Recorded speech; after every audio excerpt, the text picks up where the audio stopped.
ইতিহাসের পাতায় উসমানী সাম্রাজ্যের এমন একজন সুলতানের নাম জ্বলজ্বল করে যিনি তার সাহস, দূরদর্শিতা এবং বিজয়ের জন্য চিরস্মরণীয়। তিনি হলেন ইয়াবুস সুলতান সেলিম। মাত্র 8 বছরের শাসনকালেও তিনি উসমানী সাম্রাজ্যের ভূখণ্ড দ্বিগুণ করেছিলেন এবং ইসলামের খলিফা হিসেবে নিজেকে প্রতিষ্ঠিত করেছিলেন। চলুন আজ আমরা তার অসামান্য জীবনের দিকে নজর দেই। 1470 সালের 10 অক্টোবর ইয়াবুস সুলতান সেলিম জন্মগ্রহণ করেন তুরস্কের আমাসিয়া শহরে। তিনি ছিলেন সুলতান বায়াজিদ দ্বিতীয় এবং গুলবাহার খাতুনের পুত্র।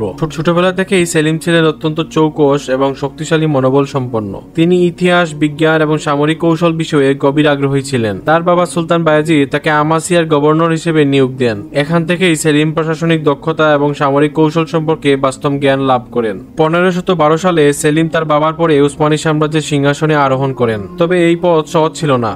সেলিম তার ভাইদের বিরুদ্ধে বিদ্রোহ দমন করে ক্ষমতা স্থাপন করেন। সুলতান সেলিম যখন সিংহাসনে বসেন তখন উসমানী সাম্রাজ্য বিভক্ত হয়ে পড়েছিল, যা তিনি পরে আবার একত্র করতে সক্ষম হন। সুলতান সেলিম তার কঠোর শাসননীতির জন্য পরিচিত ছিলেন। তার কঠোরতার কারণে তিনি ইয়াবুজ উপাধি লাভ করেন, যার অর্থ হল কঠোর বা দৃঢ়।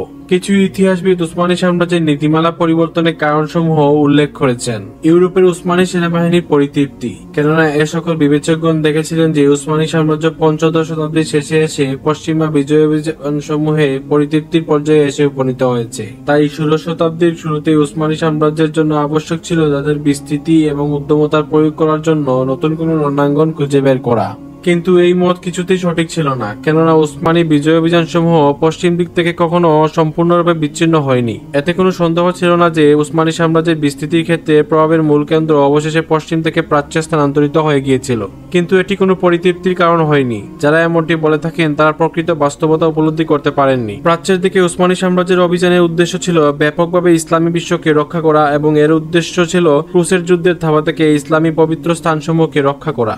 যে ক্রুসের যুদ্ধ নতুন করে ভূমধ্যসাগরে স্প্যানিশদের পক্ষ থেকে পরিচালিত হচ্ছিল এবং ভারত মহাসাগর, আরব সাগর এবং লোহিত সাগর পর্তুগিজদের পক্ষ থেকে পরিচালিত হচ্ছিল ক্রুসের, যারা ইসলামী বিশ্বকে গিলে ফেলার ষড়যন্ত্রে মেতে উঠেছিল। এজন্য এটি অবরোধ আবশ্যক করে তুলেছিল, যাতে খুব সহজেই তারা পুরো ইসলামী বিশ্বকে হজম করে নিতে পারে। ইরান এবং তৎসংলগ্ন অঞ্চল, ইরাক এবং এশিয়া মাইনরের সাফাভি সাম্রাজ্যের শিয়া মতবাদ প্রচারের প্রচেষ্টামূলক পরিকল্পনাগুলোই উসমানী সাম্রাজ্যকে আরব প্রাচ্যের অভিমুখী হতে বাধ্য করেছে, যেন তারা বিশেষভাবে এশিয়া মাইনর এবং ব্যাপকভাবে সুন্নি ইসলামী বিশ্বকে রক্ষা করতে পারেন। সুলতান প্রথম সেলিমের সময়ে উসমানী সাম্রাজ্যের রাজনীতি এবং মূলনীতির উপরেই চলেছে। শিয়া সাফাভি সাম্রাজ্যের পতন ঘটানো, মামলুক সাম্রাজ্যকে উসমানী সাম্রাজ্যের অন্তর্ভুক্ত করা, পবিত্র স্থানসমূহকে রক্ষা করা, পর্তুগিজ নৌবহরের নাগাল পাওয়া, স্পেনের উপর বিজয় লাভের জন্য উত্তর আফ্রিকায় নৌযুদ্ধের সমর্থন যোগানো এবং পূর্ব ইউরোপে উসমানী সাম্রাজ্যের বিজয় অভিযান অব্যাহত রাখা ছিল এ সকল নীতিমালার উদ্দেশ্য।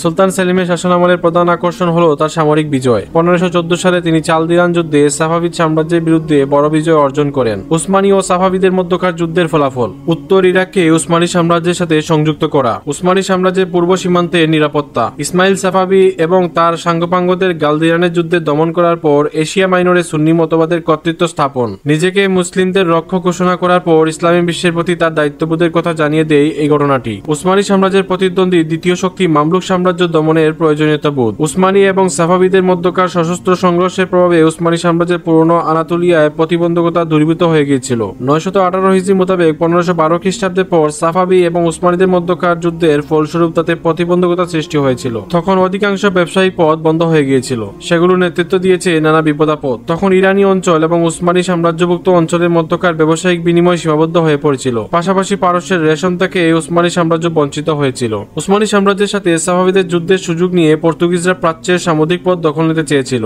এ লক্ষ্যে তারা প্রাচ্য এবং পশ্চিমাঞ্চলের মধ্যকার সকল পুরোনো পথগুলো 1 বছর ব্যাপী অবরুদ্ধ করে রেখেছিল। সাফাভি এবং উসমানীদের মধ্যকার সংঘর্ষের ফলে ইউরোপীয়রা আনন্দিত হয়। এ সময় ইউরোপীয়রা উসমানী সাম্রাজ্যের বিরুদ্ধে শিয়া মতাবলম্বীদের সাফাভিদের পাশে দাঁড়িয়ে তাদের উস্কানি দিতে থাকে, যেন উসমানী সাম্রাজ্য ইউরোপে তাদের অভিযান চলমান রাখতে না পারে। এই যুদ্ধে সুলতান সেলিম পূর্ব আনাতোলিয়া, কুর্দিস্তান এবং উত্তর ইরানের বিশাল অঞ্চল উসমানী সাম্রাজ্যের অন্তর্ভুক্ত করেন। তিনি মামলুক সাম্রাজ্য দখল করেন এবং 1517 সালে কায়রো দখল করে ইসলামের খলিফার উপাধি লাভ করেন। খেলাফত নিয়ে আলোচনা। মিশর বিজয়ের পরপরই উসমানী বংশধরদের দিকে খেলাফতে স্থানান্তরের বিষয়টি সম্পৃক্ত হয়। বলা হয়ে থাকে আব্বাসীয়দের শেষ খলিফা সুলতান সালিমের জন্য খেলাফত ছেড়ে দিয়েছিলেন। তবে উসমানীদের মিশর বিজয়ের সময়কার ঐতিহাসিক ইবনে ইয়াস এদিকে ভ্রুক্ষেপ করেননি। এমনিভাবে পুত্র সুলাইমানের কাছে প্রেরিত সালিমের চিঠিসমূহে খলিফা সুলতান সালিমের জন্য তার উপাধি থেকে সরে যাওয়ার কোনো ইঙ্গিত পাওয়া যায় না। এমনিভাবে সমসাময়িক উৎসগুলোতেও রাসূলুল্লাহ সাল্লাল্লাহু আলাইহি ওয়াসাল্লামের দিকে সম্বন্ধিত না হওয়া উসমানী বংশধরদের দিকে খেলাফত স্থানান্তরিত হওয়ার কোনো ইঙ্গিত পাওয়া যায় না। তবে প্রকৃত ইতিহাস আমাদের জানায় যে সুলতান সালিম 1514 খ্রিস্টাব্দ থেকে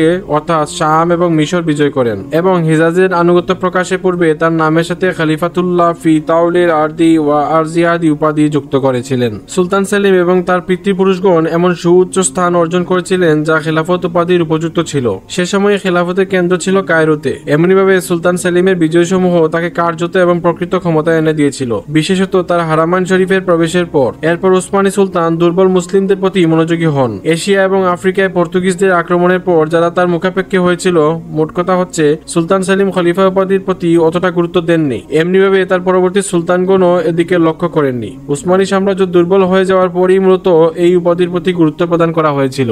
হিজাজ ছিল মামলুকদের অনুগত। শরীফে মক্কা যখন সুলতান গুরি এবং তার নায়েব তুমান বাইয়ের হত্যার কথা জানতে পারলেন, তখন শরীফে মক্কা বারাকাত বিন মোহাম্মদ সুলতান সালিমের আনুগত্যে এগিয়ে যান এবং সুলতানের হাতে পবিত্র কাবা এবং আরো কিছু নিদর্শনের চাবি তুলে দেন। সুলতান সালিম বারাকাত বিন মোহাম্মদকে হিজাজ এবং মক্কার আমির নির্ধারণ করেন এবং তাকে ব্যাপক ক্ষমতা দান করেন। এর মাধ্যমে সুলতান সেলিম হারামাইন শরীফের খাদেমে পরিণত হন এবং মুসলিম বিশ্বে তার অবস্থান আরো শক্তিশালী হয়ে যায়। বিশেষ করে বিভিন্ন পবিত্র স্থানের ক্ষেত্রে উসমানীগণ অনেক সম্পদ ওয়াহ করে। এগুলো পরিচালনা করা হতো সুলতানদের প্রাসাদ সংলগ্ন একটি পৃথক অর্থভাণ্ডার থেকে। হিজাজের সংযুক্তির মাধ্যমে উসমানী সাম্রাজ্যের কর্তৃত্ব লোহিত সাগর পর্যন্ত বিস্তৃত হয়। ফলে হিজাজ এবং লোহিত সাগর থেকে পর্তুগিজ বিপদ দমন করা সম্ভব হয় এবং অষ্টাদশ শতাব্দীর শেষ পর্যন্ত তা এভাবে বিপদমুক্ত ছিল। ইয়াবুস সুলতান সেলিম ইসলামী বিশ্বের ঐক্য প্রতিষ্ঠার জন্য কাজ করেন। তিনি ইসলামের পবিত্র স্থান মক্কা মদিনার রক্ষণাবেক্ষণের জন্য বিশেষ উদ্যোগ নেন। তার শাসনামলে উসমানী সাম্রাজ্যের প্রশাসনিক কাঠামো শক্তিশালী হয়েছিল। তিনি আলেম উলামা এবং সামরিক বাহিনীর ভূমিকা পুনর্গঠন করেন। 1520 সালে মাত্র 50 বছর বয়সে সেলিম রহস্যময় এক অসুস্থতায় মারা যান। তার মৃত্যু উসমানী সাম্রাজ্যের জন্য একটি বড় ক্ষতির কারণ ছিল। তার শাসনামলে উসমানী সাম্রাজ্যের ভূখণ্ড দ্বিগুণ হয়েছিল এবং তিনি সাম্রাজ্যকে ইসলামী বিশ্বের কেন্দ্রে পরিণত করেছিলেন। ইয়াবুস সুলতান সেলিম ছিলেন একজন অসাধারণ নেতা, যার শাসন আজও ইতিহাসের পাঠ হিসেবে বিবেচিত হয়। তার অসীম সাহস এবং নেতৃত্বের জন্য তিনি চিরকাল স্মরণীয় হয়ে থাকবেন।